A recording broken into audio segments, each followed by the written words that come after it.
On this morning's Health Watch, a new study by Consumer Reports takes an in-depth look at the safety of the chicken that we buy in the grocery store. Consumer correspondent Susan Koeppen has obtained the results exclusively, and she's here to share them. Good morning, Susan. Good morning, Maggie. Consumer Reports tested whole chickens for 2 types of bacteria that can make you very sick. The results may surprise you. From the farm to the factory to the family table, in the U.S., chicken is one popular protein. But just how safe are those birds we're eating? According to Urvashi Rangan at Consumer Reports, not safe enough.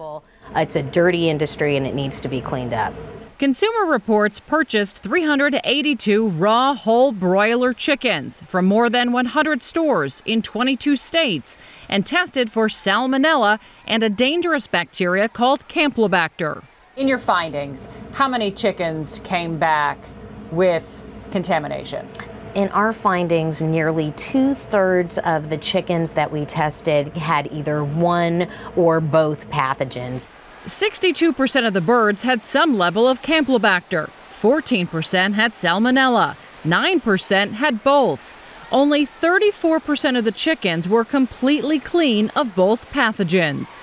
You can't see these pathogens, so you must assume that any piece of raw meat that you're handling has some level of pathogen on it. The CDC estimates salmonella and Campylobacter from chicken and other foods infect 3.3 million Americans, hospitalize over 26,000, and kill more than 650 every year. I think it was the most painful thing I've ever experienced. 13-year-old Anna Pellish blames undercooked chicken tenders for her battle with salmonella. She's now a more careful eater. With meat, I always check to make sure that it's done to my liking. The National Chicken Council, which represents chicken producers in the United States, said in a statement to CBS News, like all fresh foods, raw chicken may have some microorganisms present, but these are destroyed by the heat of normal cooking. The industry does an excellent job in providing safe, wholesome food to American consumers. But Urvashi Rangan says more needs to be done before chickens ever reach the store. The government needs to take a look at what measures work, what measures don't, and need to step up the standards so that less contaminated birds are sold to consumers overall. The most recent test by the USDA showed lower numbers than the Consumer Reports test for both pathogens.